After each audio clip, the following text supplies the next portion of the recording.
இருந்தாலும் கூட பெற்றோர்கள் வந்து அங்கே கொண்டு போய் சேர்க்கறதுக்கு விரும்புகிறார்கள் அப்படின்னா அடிப்படையில் உங்களுக்கு இன்ஃப்ராஸ்ட்ரக்சரே கிடையாது இன்னைக்கு அரசு பள்ளிகளில். அப்போ அரசு பள்ளிகளினுடைய இன்ஃப்ராஸ்ட்ரக்சர்லாம் நாங்கள் சரி பண்ணுவோம் கல்விக்காக நாங்கள் இவ்வளோ நிதி ஒதுக்கி இருக்கிறோம் அப்படின்னு ஒரு பக்கம் சொல்லி கொண்டிருந்தாலும் இன்னொரு பக்கம் நம்ம என்ன பார்க்குறோம், பள்ளிக்கூடத்தை கட்டி முடித்த உடனே கூரை மேலிருந்து பெயர்ந்து விழுந்தது. கோவில் நிதியை கல்விக்காக பயன்படுத்தினால் என்ன தவறு அப்படின்னு சொல்லி உச்சநீதிமன்றம் கேட்டு டிஆர் ரமேஷ் அவர்களின் வழக்கை தள்ளுபடி செய்திருக்கிறது அப்படின்னு சொல்லி இன்னைக்கு ஒரு நியூஸை வந்து அவங்க போட்டிருக்காங்க சன் நியூஸில். அப்போ எவ்வளோ தவறான முன்னுக்கு பின்னாடி எப்படி தவறான ஒரு செய்தி பாருங்க. இப்போ இங்கே தான் உயர்நீதிமன்றம் சொல்லியிருக்கு, நீ கோவில் காசை எடுத்து பொது பயன்பாட்டுக்காக நீ பயன்படுத்த முடியாதுன்றதை தெளிவாக நீங்கள் சொல்லியிருக்கும் பொழுது நீ அந்த செய்தியை போட வேண்டியதானே. போனால் முதலீடு வந்துருச்சுன்னு சொல்லியாச்சு, போனோம்ல போகாமந்தம்மா மோடி மட்டும் போனாரே ஏதாச்சும் கேட்குறீங்களா அப்படின்றத அவர் அடுத்து கேட்பார்ல. அவருடைய போட்டி வந்து மோடி கூட, மோடி மட்டும் எல்லா இடத்துக்கும் போகிறாரு, நம்மளும் இப்படி போகாமல் இருந்தால் என்ன பண்ணுறது, நம்மளும் போவோம் அப்படின்னு சொல்லிட்டு போனார். அந்த நேரு காலத்தில் வந்து அது என்ன நான் அலைன்டு மூமெண்ட் NAM அப்படி சொல்லிட்டு ஏதோ புதுசாக கண்டுபிடிச்ச மாதிரி எந்த நாடுகளும் அணி சேராமல் இருப்பது அப்படின்னு. ஆனால் இன்னைக்கு இந்தியா அப்படி கிடையாது, அலைன்டு. எல்லா கண்ட்ரியோட அலைண்டாக இருப்போம், ஆனால் எதுக்காக அலைண்டாக இருப்போம் அதுதான் ரொம்ப முக்கியம்.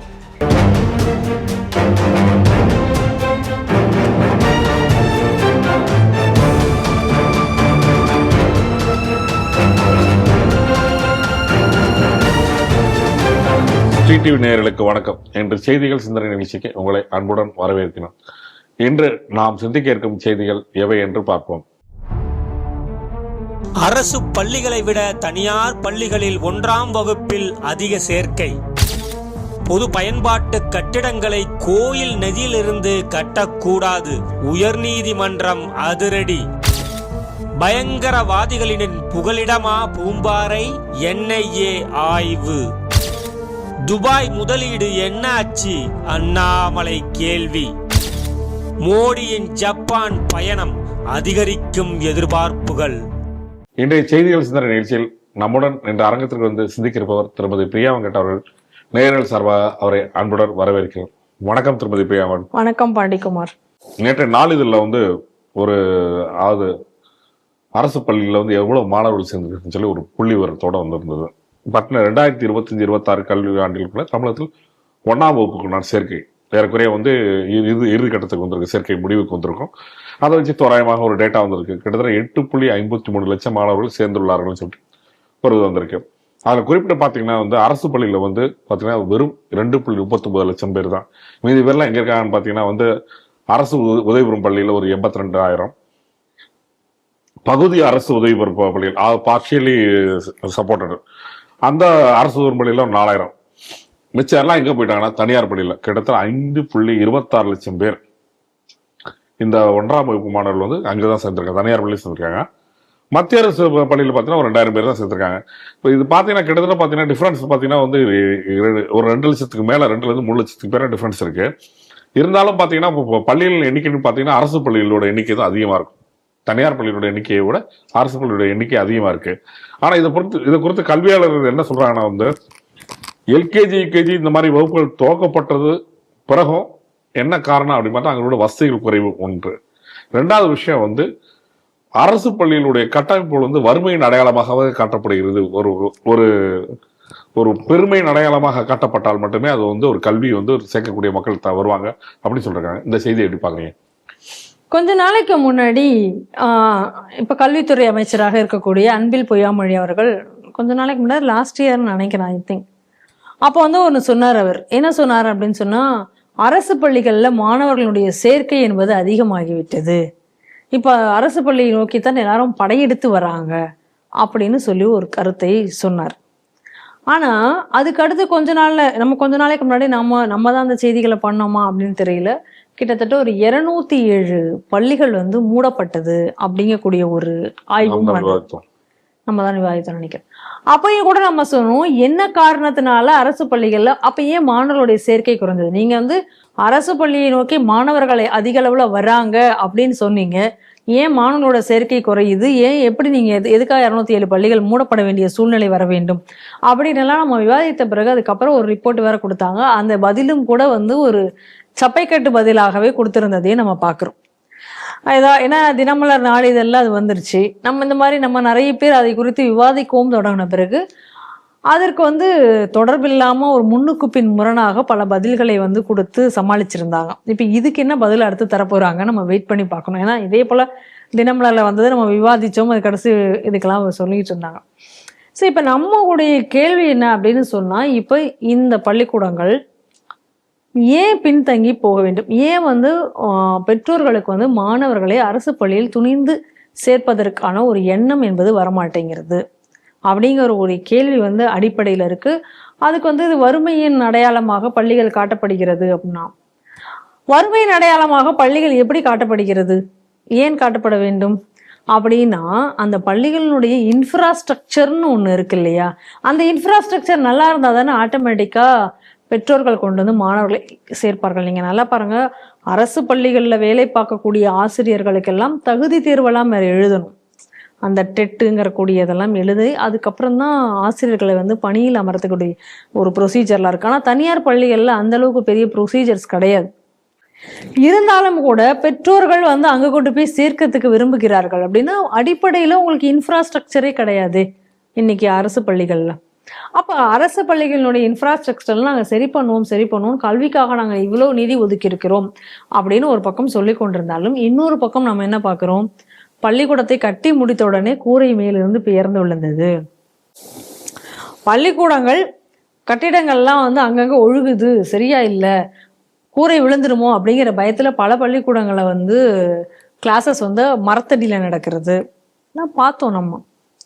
இப்போ இன்னொரு கொடுமையெல்லாம் என்ன நடந்தது அப்படின்னு சொன்னால், இவங்களுடைய அரசு முகாம்கள்லாம் நடத்துறதுக்கு இவங்க கிளாஸ் ரூம்ஸ் எல்லாம் ஆக்குபை பண்ணிட்டு ஸ்டூடெண்ட்ஸ் எல்லாம் வெளியில மரத்தடியில் உட்கார வச்ச கொடுமையெல்லாம் கூட நடந்தது. இப்படிலாம் இருந்தது அப்படின்னு சொன்னா எப்படி கொண்டு சேர்த்துவாங்க அப்படிங்கக்கூடிய ஒரு கேள்வி வருதுல்ல. அப்ப ஏன் அதை நீங்க சரிப்படுத்தாம வச்சிருக்கீங்க? கல்வியில முதல் மாநிலம் நாங்க தான் முன்னாடி அப்படின்னு அடிக்கடி சொல்லிக்கிறீங்க. இங்கிருந்து டெல்லி வரைக்கும் போய் எல்லாம் பார்த்துட்டு வந்து அங்கிருந்து அவரையெல்லாம் கூட்டிட்டு வந்து இதான் மாடல் ஸ்கூலெல்லாம் போய் பார்த்துட்டு வந்தாங்க. ஏன் அந்த மாடல் ஸ்கூலெல்லாம் பார்த்த பிறகும் உங்களுக்கு இது எல்லாத்தையும் சரி பண்ண முடியும்? இன்னொரு விஷயம்னா வந்து இவங்க வந்து பெருமையா சொல்லிக்கிட்ட காலை உணவு திட்டமும் கொண்டு வந்திருக்காங்க. ஆமா, அப்படி இருந்து மாணவர் சேர்க்கை குறையுது அப்படின்னா என்ன அர்த்தம்? நீங்க என்ன செய்தாலுமே கூட கடைசியாக அந்த நெட் ரிசல்ட் அப்படிங்கிறது வந்து இல்லை அப்படிங்கிறது தான் நமக்கு இதெல்லாம் தெளிவாக தெரிகிறது. அப்போ இப்போ ஒரு விஷயம் பாருங்க, இப்போ கிட்டத்தட்ட வந்து 1 கோடி பேருக்கு மேலே வந்து மாணவர்கள் இங்கே படித்து கொண்டிருக்கிறார்கள் பள்ளிகளில், ஏதோ ஒரு பள்ளிகளில் டோட்டலாக ஓவரால் தமிழ்நாட்டில் கிட்டத்தட்ட 1 கோடி மாணவர்கள் கிட்ட. அப்போ அதில் நம்ம ஒரு கணக்கு நம்ம எடுத்து பார்க்கும் பொழுது என்னன்னா, சிபிஎஸ்சி சிலபஸ் ஸ்கூலில் அந்த ஸ்கூல்களில் படிக்கக்கூடிய மாணவர்கள்ங்கிறது ஒரு 15 லட்சம் கிட்ட இருக்காங்க. அதை தவிர ஸ்டேட் போர்டில் படிக்கக்கூடிய மாணவர்கள் ஒரு 30 லட்சம். அப்படி இந்த டேட்டா கொஞ்சம் ஓல்டு டேட்டாவாக இருந்தாலும் கூட கிட்டத்தட்ட இதை விட கூட குறைய இருக்கலாம், ஒரு தோராயமான டேட்டான்னு வச்சுக்கோங்களேன். அதாவது மொத்த மாணவர்கள் நான் சொல்றது. அப்போ மீதி உள்ள மாணவர்கள் கொஞ்சம் இந்த அரசு, அதாவது மத்திய அரசு பள்ளிகளில், கேந்திரிய வித்யாலயா கூட மத்திய அரசு பள்ளிகளில் கொஞ்சம் மாணவர்கள் இருப்பாங்கன்னு வச்சுக்கோங்க. அப்போ பேலன்ஸாக இருக்கக்கூடிய மாணவர்கள் கிட்டத்தட்ட ஒரு 65 லட்சம் மாணவர்களுக்கு முதல்ல அரசு உதவி பெறும் பள்ளி, அரசு பள்ளி, அரசு பகுதி நேர உதவி பெறும் பள்ளி, இதில் படிக்கக்கூடிய மாணவர்களாக இருப்பார்கள். அப்படி பார்த்தோம் அப்படின்னு சொன்னால், இன்னைக்கு இந்த புதிய தேசிய கல்விக் கொள்கையில் ஒரு மும்மொழி திட்டம் இன்னைக்கு வருது. ஆனால் இங்கெல்லாம் என்ன பண்ணுறாங்க, இந்த அரசு பள்ளிகளில் நீ 2 மொழி தான் படிச்சாகணும், நீ அதுக்கு மேலே என்னன்னாலும் படிக்க முடியாது, தமிழ் இங்கிலீஷு நீ படி, இல்லைன்னா நீ வேற எந்த லாங்குவேஜும் நீ கற்றுக்க முடியாதுன்னு ஒரு ரெஸ்ட்ரிக்ஷனையும் கொண்டு வந்து அதுக்கு மேலே உன்னை வளர விடாமல் தடுக்கக்கூடிய ஒரு போக்கு இன்னைக்கு அரசு பள்ளிகளில் பார்க்குறோம். அப்போ இன்னைக்கு பாருங்க, ஒரு 40% மாணவர்களுக்கு மட்டும்தான் இன்னைக்கு வந்து அந்த மாதிரியான ஒரு கல்வி கிடைக்குது. ஒரு 60% மாணவர்களுக்கு இன்னைக்கு உங்களுக்கு இன்னொரு லாங்குவேஜ் கற்றுக்க முடியாத ஒரு சூழ்நிலை இருக்குல்ல. இன்னைக்கு நம்ம அதை தானே நம்ம இங்கே பார்க்குறோம். இப்போ என்ன சொல்கிறாங்க, இந்தி திணிப்பு அப்படின்னு சொல்லி இந்த லாங்குவேஜை இன்னைக்கு அந்த மாணவர்கள் அந்த வயசுல எத்தனை லாங்குவேஜ் வேணா கற்றுக்கொள்ள முடியக்கூடிய ஒரு திறன் அந்த மாணவர்களுக்கு இருக்கிற அந்த திறனை இன்னைக்கு ஒழித்து கொண்டிருக்கிறார்களா இல்லையா? அப்போ எப்படிக்கு பெற்றோர்களுக்கு வந்து ஒரு எங்கே வந்து மாணவர்களை சேர்க்கணும் கூடிய ஒரு எண்ணம் எப்படி வரும்? அதே போல் நாம் என்ன பார்த்தோம், ஏற்கனவே மத்திய அரசினுடைய PM ஸ்ரீ திட்டத்தின் கீழே எல்லா அரசு பள்ளிகளிலும் இந்த கம்ப்யூட்டருக்கு என்று தனி லேபுகள் உருவாக்கப்பட வேண்டும். அதுக்கென்று டீச்சர், சிலபஸ் எல்லாம் இருக்கு, அதெல்லாம் வரணும். ஏன்னா அந்த சாஃப்ட் ஸ்கில்ஸ் அப்படிங்கக்கூடியவர்கள் மாணவர்களுடைய அடிப்படையிலேருந்தே அதை கொண்டு வர வேண்டும் அப்படின்னு இருக்கு. ஆனா நாம என்ன ஒரு ரிப்போர்ட் பார்த்தோம், அந்த ரிப்போர்ட்ல என்னெல்லாம் குளறுபடிகள் வந்து எத்தனை ஸ்கூல்ல வந்து அந்த கம்ப்யூட்டர் சிலபஸே இது வரைக்கும் கிரியேட் பண்ணல, ஆசிரியர்கள் வந்து அதுக்கு பணியமர்த்தப்படவில்லை, லேபுகள் வந்து செட் பண்ணப்படலை, அதுல வந்த பணத்துல எல்லாமே ஊழல் நடந்திருக்கு. இந்த ரிப்போர்ட்டை ஃபுல்லா நம்ம பார்த்தோம், அதை பத்தின செய்திகளையும் நம்ம பார்த்தோம். அப்போ இது வந்து தனியார் பள்ளியில கிடைக்கும் பொழுது மாணவர்கள் எங்கே கொண்டு பெற்றோர்கள் சேர்ப்பார்கள்? அப்ப இன்னைக்கு ஒரு திட்டமிட்டு இன்னைக்கு கவர்மெண்ட் வந்து இந்த அரசு பள்ளிகளை ஒழித்து கொண்டிருக்கிறது அப்படின்னு சொல்லலாமா? என்ன சொல்றாரு, ஏன் வந்து என்னோட ஏரியால வந்து ஏதோ ஒரு நல்ல விஷயம் வந்து ஒரு ஆள் சொல்லி கொடுக்கறதுக்கே ஏன் ஏரியான்னு சொல்லி எல்லாம் சத்தமெல்லாம் போட்டு ஒரு ரவுடி கணக்கா நடந்து கொண்டார் கல்வித்துறை அமைச்சர். ஆனா இதையெல்லாம் சரிப்படுத்த வேண்டியவர் எங்க சென்று கொண்டிருக்கார்? இதுக்கெல்லாம் என்ன பதில் வச்சிருக்காங்க? இப்ப பாக்குறோம், நீங்க வந்து இருமொழி கொள்கை மட்டும்தான் இங்க தமிழகத்துல இருக்கு அப்படிங்கிறத பாக்குறோம். அப்ப அந்த இருமொழி கொள்கையிலும் கூட எந்த அளவுக்கு லாங்குவேஜ்ல ஃபெயிலா இருக்காங்கன்னு கூடிய ஒரு அதிர்ச்சித்தரமான தகவல். கிட்டத்தட்ட ஒரு 7 லட்சம் மாணவர்கள் வந்து இந்த மொழி பாடங்கள்ல வந்து ஃபெயிலா இருக்காங்க அப்படிங்கிறத பாக்குறோம். அது உண்மையும் கூட. ஏன்னா இப்ப நம்ம இங்க நடந்து கொண்டிருக்கக்கூடிய சென்டர்கள்ல நான் பார்க்கும் பொழுது எந்த அளவுக்கு அவங்க தமிழும் வீக்கா இருக்காங்க, ஆங்கிலத்திலும் அவங்களுடைய புலமை எவ்வளவு மோசமாகி இருக்கிறது என்பதை கண்கூடாக பார்க்க முடிகிறது. மொத்தத்துல இன்னைக்கு மாணவர்களை இவர்கள் எப்படி ஆக்கி வச்சிருக்காங்க அப்படின்னு சொன்னா, எந்த மொழியும் இல்லாமல் அவங்களுக்கு எந்த ஒரு கம்யூனிகேஷனும் இல்லாதவர்களாக ஆக்கி வைத்திருக்கிறார்கள் என்பதுதான் உண்மையாக இருக்கிறது. அப்ப இப்படிப்பட்ட ஒரு சூழ்நிலை அரசு பள்ளியில் இருக்கும்போது எப்படி வந்து அரசு பள்ளியில மாணவர்களை சேர்க்க முன் வருவார்கள்? இதுக்கு அடுத்தது வந்து என்ன சொன்னாரு, கொஞ்ச நாளைக்கு முன்னாடி கல்வித்துறை அமைச்சர், மாணவர்களுக்கு வந்து படிப்பு இல்லைனாலும் இங்க ஒழுக்கம் இருக்குன்னு கொண்டு வந்து இங்க சேர்க்கிறாங்க அரசு பள்ளிகள்ல அப்படின்னு சொன்னார். ஆனா அரசு பள்ளிகள்ல இன்னைக்கு ஒழுக்கமா இருக்கிறது? அதுதான் சந்திச்சிருக்கதே நம்ம பாக்குறோமே. மாணவர்கள் எக்ஸாம் முடிஞ்ச உடனே டேபிளை உடைக்கிறதும், ஒரு மாணவருக்கு இன்னொரு மாணவர்களை கத்தியால குத்திக் கொள்வதும், அதுக்கு அடுத்தது கஞ்சா, போதை, அந்த பொருட்கள் எல்லாம் அதுக்கு பள்ளிக்கூடம் இயங்கக்கூடிய பக்கத்து கடைகளிலேயே விற்கப்படுவதையும், இதை மாணவர்கள் உபயோகித்து என்னெல்லாம் சூழ்நிலை ஏற்பட்டது. இன்னும் சொல்ல போனா வகுப்புலேயே வந்து ஆசிரியரே வந்து இந்த திராவிட மாடல் ஆட்சியில வந்து மது அருந்தி விட்டு படுத்து கிடந்த காட்சிகள் எல்லாம் நமக்கு வந்தது. அப்படி இருக்கும்போது எப்படி அரசு பள்ளிகள்ல மாணவர்களை சேர்க்கக்கூடிய ஒரு சூழ்நிலை எப்படி பெற்றோர்கள் முன் வருவார்கள்? இதுல இன்னொரு கொடுமையான விஷயம் என்ன அப்படின்னு சொல்லி பார்த்தோம்னா, சவுத் இந்தியாவிலேயே இன்னைக்கு வந்து மாணவர்கள் சேர்க்கை குறைவாக இருக்கக்கூடிய ஒரு மாநிலம் எதுன்னு பார்த்தா அது வந்து தமிழகம் தான் அப்படின்னு சொல்லி இன்னைக்கு ஒரு ரிப்போர்ட் வந்திருக்கு. கிட்டத்தட்ட வந்து நம்ம தமிழகத்துல இன்னைக்கு எடுத்துக்கூடிய அந்த ரிப்போர்ட், அதாவது காம்ப்ரிஹென்சிவ் ஆனுவல் மாடுலர் சர்வே அப்படிங்கறது எடுத்திருக்கிறதுல 91% தான் மாணவர்கள் சேர்க்கையே நடைபெறுது மொத்தமா. அதாவது 6-10 வயதுக்குள்ள உள்ள மாணவர்கள் சேர்க்கைங்கிறது இங்க வந்து 91%. அது வந்து உள்ளதையே லோயஸ்ட் அப்படின்னு சொல்லியிருக்காங்க இந்த சவுத் இந்தியன் மாநிலங்கள்லயே பார்க்கும் பொழுது. இப்போ ஏன்னா இவர்கள் எல்லாம் இங்க நல்லா பாருங்க, இவர்கள் எல்லாம் நிச்சயமாக வறுமையில் இருக்கக்கூடியவர்களா மக்களாகத்தான் இருப்பார்கள், அடித்தட்டு மக்களாகத்தான் இருக்க வேண்டும். ஏன்னா ஓரளவுக்கு நல்ல பணம் வசதி இருந்தது அப்படின்னு சொன்னா இந்த அரசு பள்ளிகளை நம்பாமல் தனியார் பள்ளிகளிலோ அல்லது CBSE ஸ்கூல்லையோ ஏதோ ஒரு பள்ளிக்கூடத்துல அவங்க கொண்டு போய் சேர்த்திருவாங்க. ஆனா இவர்களுக்கு அரசு பள்ளிகளிலும் கொண்டு போய் சேர்ப்பதற்கு அச்சம். ஏன்னா இன்னைக்கு இருக்கக்கூடிய அரசு பள்ளிகளினுடைய சூழ்நிலை எப்படி இருக்குன்னு நம்ம பாக்குறோம்.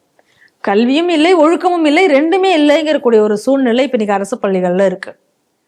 இது எல்லாத்தையும் மீறி போனாலும் ஒரு இன்ஃப்ராஸ்ட்ரக்சர் இல்லை, என்னதையாவது கீழே விழுந்து உடையுமோங்கிற சூழ்நிலையும் இருக்கு. என்ன ஒரு இடத்துல 2 இடத்துல பல இடங்கள்ல வந்து மேல இருந்து மேல்கூரை பெயர்ந்து விழுந்ததுங்கிறத நம்ம பாக்குறோம். அப்ப இந்த மாதிரியான ஒரு சூழ்நிலை இப்ப மக்களுக்கு வந்து சில பேருக்கு வந்து அவேர்னஸ் இல்லாம இருக்கக்கூடிய ஒரு சூழ்நிலையும் இருக்கிறது. அப்படியே அவேர்னஸ் இருந்தாலும் எங்கு கொண்டு சேர்ப்பது மாணவர்களை, எப்படி வந்து இதை நாம் சரி செய்வது அப்படின்னு தெரியாம இருக்கக்கூடிய ஒரு போக்கும் இன்றைய சூழ்நிலையில இருக்கு. அப்ப தமிழகத்துல இன்னைக்கு திட்டமிட்டு என்ன நடந்திருக்கு அப்படின்னு சொன்னா அரசு பள்ளிகளை அழிக்கக்கூடிய ஒரு போக்கு இருக்கு. இப்ப சிங்கப்பூர் போன்ற இடங்கள்ல வந்து பாத்தீங்க அப்படின்னு சொன்னா அரசு பள்ளிகள்ல சீட்டு கிடைக்கிறது தான் கஷ்டம். தனியார் பள்ளிகள்ல ஈஸியா குழந்தைங்களுக்கு சீட்டு கிடைச்சிடும். அரசு பள்ளிகள்ல அவங்களுக்கு சீட்டு கிடைக்கணும்னா அதுக்கு வந்து அவங்க என்ட்ரன்ஸ் எக்ஸாம்லாம் அவ்வளோ டஃப்பா இருக்கும். அதுல அவங்களுக்கு கிடைச்சது அப்படின்னு சொன்னா ஒரு பெரிய வெற்றியா கொண்டாடக்கூடிய ஒரு நிலையை நான் பார்த்திருக்கேன் நான். அப்ப அந்த மாதிரியான ஒரு நிலைக்கு இந்த அரசு பள்ளிகள் போகணுமா, இல்ல இந்த அரசு பள்ளிகளை புறக்கணித்து விட்டு தனியார் பள்ளிகளில் பெற்றோர்கள் கொண்டு போய் சேர்க்கக்கூடிய நிலையா எப்படி தலையில இருக்கு அப்படி பாருங்க. இன்னொன்னு, அரசு பள்ளிகள்ல இன்னைக்கு கொண்டு போய் சேர்த்தது இன்னைக்கு நம்ம தென் மாவட்டங்கள் எல்லாம் பார்த்தா மிகப்பெரிய அளவுல ஜாதி சண்டைகள் இருக்கு. சின்ன சின்ன பசங்க அவங்களுக்குள்ளார வெட்டி கொண்டு கொள்ளக்கூடிய சூழ்நிலை, எத்தனை மாணவர்களோட உயிரிழப்பு நடந்திருக்கிறது, எத்தனை பிரச்சனைகள் கலவரங்கள் வந்து விட்டது அதை ஒட்டி, இப்படிலாம் பார்க்கிறோம் நம்ம. அப்ப இந்த திராவிட மாடல் ஆட்சியில இன்னைக்கு அரசு பள்ளிகளை முற்றிலுமாக ஒழித்து கொண்டு இருக்கிறார்கள். அதான் நம்ம இன்னைக்கு இங்க பார்க்கக்கூடியதாக இருக்கிறது.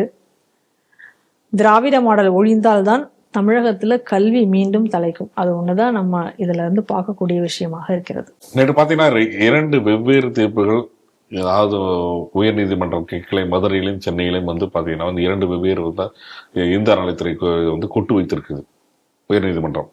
என்னன்னு பாத்தீங்கன்னா வந்து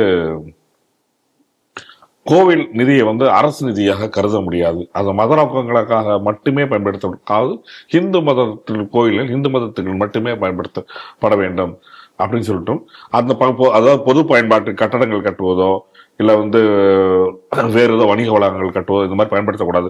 பக்தர்கள் நன்கொடையாளர் வழங்கும் இருந்தது திருவிழா, கோவில் பராமரிப்பு, மத நடுகள் போன்றவை பயன்படுத்தணும். மேலும் பழனி தண்டாயுதபாணிக்கு வந்து திருமண மண்டபம் கட்டக்கூடிய அரசாணையும் ரத்து செய்துட்டாங்க. அதே போல வந்து மதுரை ஆளர் கோயில் வந்து மேம்பாட்டு பணிக்காக வந்து கடைகள், விடுதிகள், நீர்த்தேக்க தொட்டி இதுக்கும் வந்து இடைக்காலத்தில் வச்சிருக்காங்க. கோவில் கடையில வந்து பூஜை பொருட்கள் மட்டுமே விற்கப்பட வேண்டும், வேறு எதுவுமே விற்கக்கூடாது அப்படின்னு இருக்காங்க.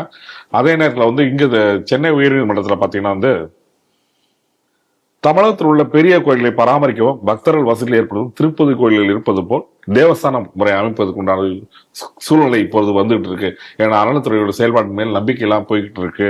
இனிமே வந்து இதுதான் சரியான தருணம்னு நாங்க நினைக்கிறோம், நீங்க என்ன முடிவு பண்ணீங்க அப்படின்னு சொல்லிட்டு கொட்டு வச்சிருக்கு. இந்த செய்தி எப்படி பாக்குறீங்க? 2 தீர்ப்புமே வரவேற்கப்பட வேண்டிய ஒரு தீர்ப்பு. ரொம்ப நாளாக நாம சொல்லிட்டு இருக்கிறது தான், ஒரு கோவில் நிதி அப்படிங்கக்கூடியது ஏதோ வந்து இது எப்படி அரசாங்க நிதியாகும், அது எப்படி பொது பயன்பாட்டிற்கான நிதி எதில் நீங்க எடுக்க முடியும்? பொது பயன்பாடுக்காக நீங்க ஒரு வணிக வளாகம் கட்டுவதோ இல்ல ஒரு திருமண மண்டபம் கட்டுவதோ அது அரசாங்கத்தினுடைய வேலை. அப்ப அது அரசாங்கத்துல இருக்கக்கூடிய பணத்தை வச்சு செய்ய வேண்டியதை எதுக்காக வந்து கடவுளுக்காக கொடுக்கப்படக்கூடிய, இப்ப நான் வந்து சாமி கிட்ட பிரார்த்தனை பண்ணி நான் ஒரு கோயில்ல வந்து ஒரு உண்டியல்ல ஒரு காசு போடுறேன் அப்படின்னு சொன்னாலோ இல்லது என்னோட சொத்தை நான் எழுதி வைக்கிறேனாலோ என் மனசுல ஏதாவது ஒரு பர்பஸ் இருக்கும், ஏதாவது ஒரு வேண்டுதல் இருக்கும், அதை நிறைவேற்றி நான் தர்றேன். அதை நீ எப்படி பொது பயன்பாட்டுக்கு எடுக்க முடியும்? நான் கொடுக்கறது கடவுளுக்கு நான் கொடுக்குறேன். அப்ப அந்த கடவுளுக்கு நான் கொடுக்குறேன் அப்படிங்கும் பொழுது அது என்னென்ன பர்பஸுக்காக செலவு பண்ண முடியும் அப்படிங்கிறதுக்கான சட்ட விதிகள் இருக்கு. அததான் இன்னைக்கு சொல்லியிருக்காங்க. அந்த சட்ட விதிகள்ல வராத விஷயங்கள்ல எப்படி நீங்க பயன்படுத்தலாம் அப்படின்றத இப்ப கேள்வி கேட்டு இன்னைக்கு வந்து ஒரு கூட்டு வச்சிருக்கு. இனிமே வந்து இந்த மாதிரி நாங்க எங்க வேணாலும் நான் வந்து காம்ப்ளெக்ஸ் கட்டுறேன், அது கட்டுறேன், இது கட்டுறேன் அப்படின்னு சொல்லி இந்த காசு எடுத்து நீ பயன்படுத்த முடியாது. ஏன்னா இந்த திமுக ஆட்சி வந்ததுல இருந்தே இது போன்ற பயன்பாடுகள்ங்கிறது எக்கச்சக்கமா பண்ணிட்டு இருந்தாங்க. இதுல 2 அட்வான்டேஜ் இருக்கு. ஒண்ணு, கோவில் காசு ஆட்டையை போட்டு நீங்க ஒண்ணு கட்டிட்டு இது நான் கட்டி கொடுத்தேன் அப்படின்னு சொல்லி இதை நலத்திட்டமாக நாங்கள் செய்தோம்னு சொல்லி எலெக்ஷன்ல நீங்க இது பண்ணிக்கலாம். இன்னொன்னு, நம்ம ஏற்கனவே தெரியும் திமுக ஆட்சிக்கு வந்தா நிறைய கன்ஸ்ட்ரக்ஷன் ஒர்க் நடக்கும். எதுக்காக என்ன எப்படி நடக்கும் அப்படிங்கிறதெல்லாம் உங்களுடைய யோசனைக்கு கற்பனைக்கே நான் விட்டுடுறேன். நேர்களோட யோசனை எனக்கு கற்பனைக்கு. நிறைய பாலங்கள் வேலை நடக்கும், நிறைய ரோடு வேலை நடக்கும், நிறைய கன்ஸ்ட்ரக்ஷன் ஒர்க்லாம் நடக்கும். அப்படி இந்த கோவில் பணத்தை வைத்து இதெல்லாம் வைத்து இவர்கள் சூறையாடி கொண்டிருந்ததுக்கு இன்னைக்கு ஒரு மிகப்பெரிய ஒரு செக் வைக்கப்பட்டிருக்கிறது. ஏன்னா இதைக்காக தான் பல நாட்களாக டிஆர் ரமேஷ் போன்றவர்கள் தொடர்ச்சியாக வழக்கு தொடர்ந்து இதை கட்டக்கூடாது இதை கட்டக்கூடாது ஒரு வழக்காக தொடர்ந்து கொண்டே இருந்தார்கள். இன்னைக்கு இதுக்கு ஒரு நல்ல தீர்ப்பு. ஆனா இந்த நேரத்துல கூட இந்த ஆட்சி எப்படி இருக்குன்னு பாருங்க. அதாவது இவங்களுடைய நியூஸ், இவங்க கூட இருக்கக்கூடிய ஒரு மீடியா, அப்ப இந்த சன் டிவி என்ன பண்ணியிருக்காங்க, ஒரு வில்லங்கமாக ஒரு செய்தியை பகிர்ந்திருக்கிறார்கள். திரு டிஆர் ரமேஷ் அவர்கள் ஒரு வழக்கு தொடர்ந்திருக்கிறார். அந்த வழக்கு என்ன அப்படின்னு சொன்னா, குத்தகை காலம் முடிஞ்சதுக்கு அப்புறம், அதாவது 5 ஆண்டுகள் அந்த குத்தகை காலம், அதுக்கான அறிவிப்புகளை வந்து முறையாக சொல்லணும், அறிவிப்பாக அனௌன்ஸ் பண்ணணும். அதுக்காக ஏதோ ஒரு வழக்கு, அது சம்பந்தமான குத்தகை நிலங்கள் தொடர்பான ஒரு வழக்கு அவர் போட்டிருக்கார். அந்த வழக்கு இன்னைக்கு நீதிமன்றம் அது உச்ச நீதிமன்றம் அதை தள்ளுபடி செய்திருக்கு. இது நியூஸ். ஆனா இவங்க அதை எப்படி போடுறாங்கன்னு பாருங்க. கோவில் நிதியை கல்விக்காக பயன்படுத்தினால் என்ன தவறு அப்படின்னு சொல்லி உச்ச நீதிமன்றம் கேட்டு டிஆர் ரமேஷ் அவர்கள் வழக்கை தள்ளுபடி செய்திருக்கிறது அப்படின்னு சொல்லி இன்னைக்கு ஒரு நியூஸை அவங்க போட்டிருக்காங்க சன் நியூஸ்ல. அப்ப எவ்வளவு தவறான முன்னுக்கு பின்னான எப்படி தவறான ஒரு செய்தி பாருங்க. இப்ப இங்கதான் உயர்நீதிமன்றம் சொல்லியிருக்கு, நீ கோவில் காசை எடுத்து பொது பயன்பாட்டுக்காக நீ பயன்படுத்த முடியாதுன்றதை தெளிவாக நீங்க சொல்லியிருக்கும் பொழுது நீ அந்த செய்தியை போட வேண்டியதானே. நீ எதுக்கு தப்பா எங்க சொல்லிருக்கு உச்ச நீதிமன்றம்? சொல்லாத ஒரு செய்தியை நீ எப்படி உச்ச நீதிமன்றத்தின் பேர்லயே கூட இன்னைக்கு போட ஆரம்பித்திருக்கிறார்கள். இவர்களை யார் தட்டி கேட்பது? அப்ப இதெல்லாம் என்னன்னு பாருங்க. கோவிலுடைய விஷயங்கள்ல அப்படின்னா எப்படி இந்த மாதிரி உங்களுக்கு தோணுது? இதே ஒரு விஷயத்த நீங்க ஒரு மசூதி இல்ல சர்ச்சுக்கு நீங்க இந்த மாதிரி போடுவீங்களா? அப்ப வேண்டுமென்றே திட்டமிட்டே கோவில்களை அழிக்க வேண்டும் என்பது நோக்கத்தோட தான் இந்த அறநிலைத்துறை என்ற துறையே ஏன்னா அறநிலைத்துறை நிறைய தடவை கோர்ட்டு கேட்டாச்சு. இதெல்லாம் ஏதாவது ஒரு இடத்துலயாவது சட்டப்படி நடக்குதா? ஏதாவது ஒரு விஷயமாவது சட்ட ரீதியாக சட்டத்தை மதித்து அது செய்கிறதா அப்படின்னு கேட்டா இல்ல அப்படின்னு தான் சொல்ல முடியும். இதுல கூட டிஆர் ரமேஷ் அவர்கள் அதான் கேட்டுக்காரு. என்கிட்ட சேகர் பாபு 5 நிமிஷம் என்கிட்ட பேச சொல்லுங்க, ஒரு நேர்காணல் வச்சுக்கலாம், நான் கேட்குற கேதுக்கெல்லாம் அவர் என்ன பதில் சொல்றாருன்னு பார்க்கலாம். இல்லை அட்லீஸ்ட் அவங்களுடைய ஆணையர்களையாவது அனுப்புங்க, கமிஷனர் அனுப்புங்க, நான் பேசுறேன் அப்படின்னு சொல்லி அவர் கேட்டிருக்கார். ஏன்னா ஒரு தவறான செய்தியை ஒரு முன்னணி ஊடகத்துல இந்த மாதிரி போட்டு வேடிக்கை பார்த்து கொண்டிருக்கிறது அப்படின்னு சொன்னா எவ்வளவு ஒரு கேவலமான ஒரு செயல்னு பாருங்க. இந்த 2 விஷயத்த நீங்க சொல்லியிருக்கணுமா வேண்டாமா? இன்னைக்கு இன்னொரு திருவண்ணாமலை விஷயமாக நீங்க சொன்ன அந்த ஒரு தீர்ப்பும் அந்த ஒரு ஆலோசனை மிக மிக சரியான ஒரு ஆலோசனை. இன்னைக்கு திருப்பதி நம்ம போய் பார்த்தோம் அப்படின்னு சொன்னா அந்த தேவசம் போர்டு இன்னைக்கு இறைப்பணியை சார்ந்த பல விஷயங்களை இன்னைக்கு அவர்கள் செய்து வருகிறார்கள். அங்க அன்னதானம் நடக்கிறது. வேத விற்பனர்களுக்கு அவர்கள் கோவில்தோறும் சென்று வேதம் சொல்வர்களுக்கு அவர்களுக்காக அவர்களுக்கு அவர்களுடைய நலம் சார்ந்த உதவிகள் செய்து வருகிறார்கள். வேத பாடசாலைகள் நடத்தி வருகிறார்கள். எது கோவிலை இறைவனை சார்ந்து என்னென்ன பணிகள் செய்ய வேண்டுமோ அது அனைத்தையும் இன்னைக்கு திருப்பதி தேவஸ்தானம் செய்து வருகிறது. அப்படித்தானே இருந்திருக்க வேண்டும் HRNC-யும். ஆனா அது HRNC தன்னுடைய கடமைகள் எதையுமே சரிவர செய்யலைன்னு சொல்ல போனா கோவில் உள்ள சடங்குகளை மாற்றுவது, கோவில் பணத்தை திருடுவது, அதுக்கப்புறம் இடையில இந்த நகைகளை உருக்குவதுன்னு ஆரம்பிச்சாங்க. இப்ப யாருக்காவது தெரியுமா என்னென்ன நகைகளை உருக்கியிருக்காங்கன்னு சொல்லிட்டு? ஏன்னா ஆல்ரெடி ஒரு கோவிலுக்கும் இருக்கக்கூடிய அந்த நகை ரெஜிஸ்டர் அப்படின்னு ஒண்ணு இருக்கும். அந்த நகை ரெஜிஸ்டரே பல கோவில்கள்ல இல்லை அப்படின்னு சொல்லிட்டு ஏற்கனவே நம்ம அரசு கையில் ஆலயங்கள் நிகழ்ச்சியிலலாம் நம்ம பார்த்துருக்கோம். அதுக்கான RTI எல்லாம் போட்டு அதுக்கான சரியான பதில் வராத செய்திகளை எல்லாம் நம்ம ஏற்கனவே பார்த்துருக்கோம். அப்ப இப்ப எந்தெந்த நகைகள் உருக்கப்பட்டன? அப்புறம் அந்த நகைகள் உருக்கும் பொழுது ஏற்படக்கூடிய அந்த சேதாரம் அப்படிங்கக்கூடிய விஷயத்துல எவ்வளவு பணம் திருடப்பட்டது, எவ்வளவு பணம் அதுல இருந்து எடுக்கப்பட்டது, இதெல்லாம் யாருக்காவது தெரியுமா? என்ன கணக்குல நகை வந்தது, என்ன மாதிரியான இதற்கான ஒரு வெள்ளை அறிக்கை எங்கேயாவது சேகர் பாபு தருவாரா? ஆக மொத்தத்துல கோவில்களுடைய சொத்துக்கள் ஒன்றொன்றையும் இப்படியாக கொள்ளையடிச்சு சிலை காணாம போச்சு, கோவிலே காணாம போகக்கூடிய நிலைகள் இவ்வளவையும் இன்னைக்கு இந்த அரசாங்கம் ஒன்று மாற்று ஒன்றாக இந்த அறநிலைத்துறை செய்து வந்திருக்கிறதுக்கு இன்னைக்கு செக் வைத்தது மாதிரியான ஒரு தீர்ப்பு என்பது இன்னைக்கு வந்திருக்கு. இதுக்கு மேலையும் இதுலயும் என்ன சட்டமீறல் செய்து என்ன பண்ண முடியும்னு செய்வார்களா என்பது தெரியாது. ஏன்னா இப்போ ஒரு ஃபேஷனா அந்த கும்பாபிஷேகம் பண்றதுன்னு கிளம்பியிருக்காங்க. ஏன்னா அந்த கும்பாபிஷேகம் பண்ணும்போது திருப்பணி செய்யலாம். அப்ப அந்த திருப்பணி செய்யும் போது அதுலயும் இவங்களுக்கு காசளிக்க முடியும். இதுதானே இப்ப நடந்துட்டு இருக்கு. பாருங்க, தென்காசியில நம்ம அந்த காசி விஸ்வநாதர் கோயில்ல திருப்பணி நடந்தது. கும்பாபிஷேகம் முடிஞ்சு 15 நாள் கூட இருக்கும். மேலே கூடிய கலசம் கீழே உள்ளது. ஏன்னா திருப்பணி முழுமையாக முடியவே இல்லை. இதே போல நிலைதான் இன்னைக்கு பல கோவில்கள்ல இருக்கு. ஆனா அவசரமா ஒரு தேதி அறிவிச்சு அதுல திருப்பணி பண்ணி முடிச்சு கும்பாபிஷேகம் பண்றாங்க. கும்பாபிஷேகம்ங்கிறது அதற்கான சமய சடங்குகள் அதுக்குன்னு இருக்கு. எப்படி செய்ய வேண்டும், எந்த நேரத்துல செய்ய வேண்டும், யாருடைய நட்சத்திரங்கள் நேத்திரம் எல்லாம் பார்த்து செய்யணும், எல்லாமே இருக்கு. ஆனா அந்த எந்த வழிமுறைகளும் இல்லாம ஒரு டேட்டை காமனா ஃபிக்ஸ் பண்ண வேண்டியது. அதுல இவங்களுக்கு நாங்க ஹிந்து விரோத ஆட்சி கிடையாது அப்படிங்கறதை அப்பப்போ காண்பிக்கிறதுக்காக இந்த கும்பாபிஷேகத்தை வச்சுக்க வேண்டியது. உடனே சேகர் பாபு இதெல்லாம் ஒரு 4-5 கோயில்ல கும்பாபிஷேகம்லாம் பண்ணி இதுதான் பாருங்கள் ஆன்மீக ஆட்சி, இதுவா ஆன்மீக ஆட்சி? இதுவா ஆன்மீக புரட்சி?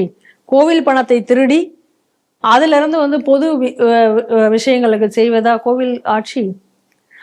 ஆக மொத்தத்துல இன்னைக்கு இந்த கோவில் விஷயங்களை, சொத்துக்களை அழிப்பதற்கான ஒரு நடைமுறை, அதாவது அதற்காக இந்த சொத்துக்களை எல்லாம் அழிக்கிறதுக்கு தானே இந்த பணத்தை வந்து எடுத்துட்டு நாங்க வந்து பொதுவா கட்டடம் கட்டுறோம், அந்த நிலத்துல அதை கட்டுறோம், இந்த நிலத்துல இதை கட்டுறோம்னு பண்ணிட்டு இருந்தாங்க. அது முழுமையாக அது அத்தனைக்கும் இன்றைக்கு கோர்ட் செக் வைத்துள்ளது. ஆனால் கோர்ட்டும் இவ்வளவு நாள் நடந்த அந்த தவறுகள் இருக்குல்ல, இதெல்லாம் பயன்படுத்தக்கூடாதுன்னு சட்டத்தை மீறி நீங்கள் செய்யறீங்க அப்படிங்கிறது இப்ப இந்த 2-3 வழக்குல இப்ப கேள்வி கேட்டிருக்காங்க. ஆனா இவ்வளவு நாள் நடந்திருக்கே, இவ்வளவு நாள் நடந்த அந்த முறைகேடுகளுக்கு யாருக்கு கோர்ட்டு தண்டனை வழங்க போகிறது? அதை பற்றி எந்த ஒரு அறிவிப்பும் எப்பொழுதுமே வருவதில்லை. அது மாதிரி ஒரு 10 பேரையாவது இந்த கோர்ட்டு தண்டிக்காமல், இல்ல பழைய கடந்து போன விஷயங்களை நீங்கள் மாற்ற முயலாமல், அவர்களுக்கு சரியான தண்டனை கொடுக்காமல் இந்த HRNC நீங்க வழிக்கு கொண்டு வரவே முடியாது. மேலும் மேலும் இது போன்ற தவறுகள் என்பது நீடித்து கொண்டுதான் இருக்கும். ஆனால் அதே நேரத்தில் இந்த தேவஸ்தானம் என்ற யோசனை இன்னைக்கு முன்வைத்து இன்னைக்கு கோர்ட் ஆலோசனை வழங்கியிருப்பது என்பது வரவேற்கக்கூடிய ஒன்று. இது வந்தால் இந்த HRNCக்கு அது ஒரு மாற்றாக அமைந்தால், அதற்கப்புறம் அது அந்த தேவஸ்தானம் என்பது இந்து கையிலேயே இருக்கும் பொழுது, முழுமையாக அது இந்துக்கள் கையிலேயே இருக்கும் பொழுது இந்த முறைகேடுகள் எல்லாம் சரி செய்ய முடியும் என்ற நம்பிக்கையும் நமக்கு வருகிறது. ஆனால் இதுவரை செய்தவர்களுக்கு தண்டனை என்ன என்கிற கேள்வியும் நம்மளிடத்தில் எப்பொழுதும் இருக்கிறது. அதனால அறநிலையத்துறை கோவில்களை விட்டு சீக்கிரம் வெளியேறினால்தான் கோவில்கள் நம்முடைய இந்துக்களுக்கு இருக்கும் என்பதை தான் நாம் இதிலிருந்து தெரிந்து கொள்கிறோம். 2019 ராமலிங்கம் கொலை வழக்கு, இது பல்வேறு விதமாக நம்ம விவாதிச்சிருக்கோம். பட் இந்த வழக்குக்கும் கொடைக்கானலுக்கு என்ன சம்பந்தம் அப்படின்னு பார்த்தீங்கன்னா, கொடைக்கானலுக்கு பூம்பாறையில தான் திட்டமிடப்பட்டது என்றது சமீபத்தில் வந்து செய்தி. இந்த பூம்பாறைன்ற கிராமம் தான் PFIக்கு ஒரு அடைக்கலமா இருக்கக்கூடிய இடமா இருக்கு அப்படின்ற ஒரு செய்தி வந்திருக்கு. இது பார்த்தீங்கன்னா மிகப்பெரிய அதிர்ச்சியா இருக்கு. இங்கதான் வந்து தேடப்பட்ட நபர்கள் PFI சேர்ந்த விவாயில் சாகுல் அமீது, நபீல் ஹசன் உள்ளிட்ட 5 பேர் இங்கதான் பதுங்கி இருந்ததுக்குண்டான அடையாளங்கள் கிடைச்சிருக்கு, ஆதாரங்கள் நிறைய கிடைச்சிருக்கு.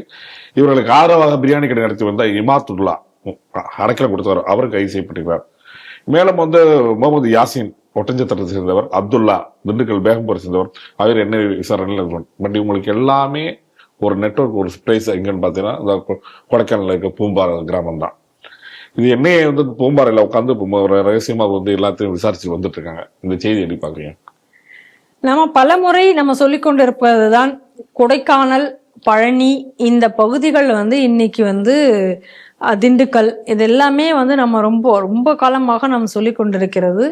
இந்த பகுதிகளில் ஒரு ஸ்ட்ராட்டஜிக் பாயிண்டாக இந்த பயங்கரவாத அமைப்புகள் உபயோகப்படுத்துகின்றன அப்படின்னு ஸ்ரீ டிவி எச்சரித்து வந்து கொண்டே இருந்த நிகழ்ச்சி தான் இன்னைக்கு கொடைக்கானல் அருகே இருக்கக்கூடிய பூம்பாறையில இவைகள்லாம் நடந்திருக்கிறது. நம்ம ஒவ்வொரு வழக்கு வரும் பொழுதும் சொல்வது என்ன அப்படின்னு சொன்னா, இன்னைக்கு ஒரு வழக்குல வந்து ஒரு ஆள் வந்து இன்னைக்கு இந்த ஒரு படுகொலையை செய்து விட்டு அவன் தப்பி விடுகிறான் அப்படின்னு சொன்னா எங்க போக முடியும்? 5 பேர் இருக்கான், 5 பேர் சேர்ந்து ஒரு இடத்துக்கு வந்து அந்த இடம் என்னன்னே தெரியாத ஒரு இடத்துக்கு, இப்ப ஆடிட்டர் ரமேஷ் அவர்கள் படுகொலை நடந்தது, போலீஸ் பக்ருதீன், பன்னா இஸ்மாயில், இல்லை இப்ப இந்த அபுபக்கர் ஷெதீக்கும் அதுல சம்மந்தப்பட்டிருக்கிறதாக சொல்கிறார்கள். அந்த அபுபக்கர் ஷெதீக்காக இருக்கட்டும், இல்ல மற்றவர்களா இருக்கட்டும், அவங்களுக்கெல்லாம் எப்படி சேலம் ரமேஷோட வீடு இதெல்லாம் எப்படி தெரியும்? அப்ப அந்த ரமேஷ் அவர்களுடைய வீடு, அவர்களுடைய போகியுடைய பாதை, இதெல்லாம் இவங்க முன்னாடியே ரூட் போட்டு தானே பார்த்திருந்திருக்கணும். ஒரு திட்டம், சதி திட்டம் என்பது இருந்திருக்கும்ல. அப்ப அவர்கள் எங்க தங்கி இருந்தார்கள்? அப்ப அவர்களுக்கு அடைக்கலம் கொடுத்தவர் என்பவர் யார் அப்படிங்கக்கூடிய கேள்விக்கு இதுவரைக்கும் எந்த ஒரு இதுலயும் நமக்கு வந்து பெரிய அளவுல விடை கிடைக்காமல் இருந்தது. முறையா இந்த ராமலிங்கம் அவர்கள் படுகொலையில அதுல இருந்து தப்பிய ஒருத்தருக்கு அடைக்கலம் கொடுத்தவர், இந்த சதி ஆலோசனை எல்லாம் செய்வதற்கு அந்த இடத்தை அடைக்கலம் கொடுத்தவர் அப்படிங்கிறது இப்ப தடவையா பிடிச்சிருக்கிறதா தான் நான் பாக்குறேன். இந்த அளவுக்கு டீப்பனா அந்த நெட்வொர்க் நம்ம போய் நம்ம பார்க்கவே இல்லை. அப்ப அந்த டீப்பனா போய் பார்க்கும் பொழுது தானே யார் எங்க இருக்காங்க, எந்த இடத்துல ஒளிஞ்சிருக்காங்க, அப்ப அந்த இடம் எப்படிப்பட்டதாக இருக்கிறது. இப்ப இது வரைக்கும் கூட இந்த பூம்பாறை அப்படிங்கக்கூடிய இடம், இந்த பூம்பாறைங்கிற இடத்துல இந்த மாதிரியான சம்பவம்னு யாருக்காவது தெரியுமா? ஏன்னா இப்ப கொடைக்கானல்ங்கிறது ஒரு டூரிஸ்ட் பிளேஸ். இப்ப எல்லா பலதரப்பட்ட மக்கள் பல பேர் வந்து போய் கொண்டிருக்கக்கூடிய ஒரு இடம். அப்ப அந்த இடத்துல நிறைய கெஸ்ட் ஹவுஸ், நிறைய பேர் வந்துட்டு போயிட்டு இருப்பாங்க. யாரும் வந்து இப்போ ஒரு கிராமத்துல யாராவது புதுசா வந்தாங்க, போறாங்க, தங்கியிருக்காங்க அப்படின்னு சொன்னா நம்மளால ஐடென்டிஃபை பண்ண முடியும். ஒரு ஸ்ட்ரேயா இல்ல நம்ம ஒரு தெருவுல வந்து திடீர்னு ஒரு ஆள் புதுசா வரான் போறான் அப்படின்னா நம்மளால ஐடென்டிஃபை பண்ண முடியும். பட் கொடைக்கானல் மாதிரியான இடங்கள்ல உங்களால ஒண்ணுமே சொல்ல முடியாது. ஏன்னா எல்லாரும் வந்து போற இடம் அது, சுற்றுலாத்தலமா இருக்கு. ஒரு சுற்றுலாத்தலம். ஸோ அந்த மாதிரி இடத்துல ஏற்கனவே நம்மளால இந்த போன்ற விஷயங்களை கண்டுபிடிக்க முடியாது. அதுல இந்த கொடைக்கானலை விட்டு தள்ளி இருக்கக்கூடிய ஒரு பகுதி இந்த பூம்பாறை அப்படிங்கிறது. அப்ப அந்த பூம்பாறைக்கு போற வழியிலையும் பல கெஸ்ட் ஹவுஸ் எல்லாம் இருக்கு. பல பேர் வந்து இந்த கொடைக்கானல்ல வந்து இருக்கக்கூடிய சத்தங்கள் இவ்வளவு கசகசல் இல்லாம நான் தள்ளி போய் கொஞ்சம் இருக்கணும் அப்படின்னு நினைக்கிறவங்க இந்த மாதிரியான இடத்த ஆட்டோமேட்டிக்கா தேர்ந்தெடுத்து போகக்கூடியவர்கள். அப்ப அந்த மாதிரியான கெஸ்ட் ஹவுஸ்ல யாராவது ஒரு 10 பேர் வந்து தங்குனா யாருக்கு தெரிய போகுது? இது வந்து போலீஸினுடைய விஜிலன்ஸுக்கும் இது வராது. ஏன்னா இவ்வளவு தூரம் வந்து ரெகுலராக இது யாரும் இது ஒரு இதெல்லாம் பிளைண்ட் ஸ்பாட் அப்படின்னு நம்ம சொல்லலாம் இதை. அப்ப இந்த மாதிரியான ஒரு இடத்துல உட்கார்ந்து இந்த நாட்டினுடைய இறையாண்மைக்கு எதிராக இவர்கள் வந்து சதி செய்து கொண்டிருக்கிறார்கள். இந்த மாதிரியான இடங்கள் எல்லாம் தேர்ந்தெடுக்கப்பட்டு அவைகள் எல்லாம் ஆக்கிரமிக்கப்பட்டு வருகின்றன தமிழகத்துல அப்படிங்கிறத நம்ம முக்கியமா நம்ம பார்க்கணும். ஏன்னா இன்னும் நீங்க நல்லா யோசிச்சு பாருங்க, இந்த பூம்பாறையில இருந்து கேரளாக்கு போற அந்த அதற்கான ஒரு பாதை, அதுக்கான பாதைகள் இருக்கு. அந்த பகுதியில் எல்லாமே ட்ரெக்கிங் ரூட்டாகவும் யூஸ் பண்றாங்க. நிறைய ட்ரெக்கிங் ரூட் அந்த பகுதியில இருக்கு. அப்ப இப்ப சமீப காலமாக பாத்தீங்க அப்படின்னு சொன்னா இந்த டூர் மேனேஜ்மெண்ட், டூர் அந்த நிறைய பேர் வந்து இப்ப ஏன்னா இந்த இவர்கள் அந்த துலுக்க இதுலயே இப்ப நிறைய பேர் என்ன ஆரம்பிச்சிருக்காங்கன்னா இந்த மாதிரி ட்ரெக்கிங் கூட்டிட்டு போறது, அந்த ஒரு டூருக்கு ஒரு பேர் வைக்கிறாங்க. அதனுடைய முடிவில் வந்து இந்த இந்த அதாவது அல்லாஹ்க்குரிய இடங்களாகத்தான் நாங்கள் கூட்டு போகிறோம் அப்படின்னெல்லாம் அந்த டூர் சைட்டில் இருக்க நிறைய நீங்கள் பார்த்தீங்கன்னா தெரியும். இப்போ அந்த மாதிரி இடங்களுக்கு இப்போ அழைத்து செல்வது, இந்த மாதிரியான செய்திகள்லாம் இப்போ நம்ம வரதை நம்ம பார்க்குறோம். அப்போ நீங்கள் இதில் எப்படி நீங்கள் வந்து யாரையும் நீங்கள் எதை நீங்கள் குறிவைத்து சந்தேகப்படுவீர்கள்? இப்போ எப்படி இதை ஒன்னொன்றும் ஒரு விஷயத்திலையும் எப்படி ஒரு விஷயத்தை இவங்க யூஸ் பண்ணிக்கிறாங்க அப்படிங்கிறத தான் நம்ம பார்க்கணும். ஏற்கனவே திண்டுக்கல் மாவட்டத்தை சுற்றி இருக்கக்கூடிய பாதைகள் எல்லாம் சீஸ் பண்ணப்பட்டு வருகிறது, அதை சூழ்ந்து கொண்டு வரப்படுகிறது அப்படிங்கிறத நம்ம இந்து முன்னணி ஆவணப்படத்திலேயே தெளிவாக அந்த மேப்பை வச்சு நம்ம சொல்லியிருந்தோம். ஒரு ரூட்டு எப்படி எப்படி இருக்கு அப்படிங்கிறத. இன்னைக்கு அதையும் இதோட ஒட்டி பாருங்க. இப்போ கொடைக்கானல் திண்டுக்கல் மாவட்டத்தான் அப்படின்னு சொன்னா கூட அதிக அளவுல அது வந்து அசோசியேட் ஆயிருக்கிறது தேனி மாவட்டத்துல தான். தேனி மாவட்டத்தை சுத்தி என்னென்ன பிரச்சனைகள் போய்கொண்டிருக்குன்றது நமக்கு நல்லாவே தெரியும். இந்த அறிவகம் என்கிற அமைப்பு கூட எங்க இருந்தது? இதே தேனி மாவட்டத்துல தான் இந்த அறிவகமும் இருக்கு. இப்ப தேனி மாவட்டத்தில் இந்த அறிவகத்துல இருக்கக்கூடியவர்கள் தான் இந்த அறிவகத்தோட அந்த வண்டியில தான் போய் இவங்க கொண்டாங்க அப்படிங்கிறத நம்ம பார்க்கிறோம்.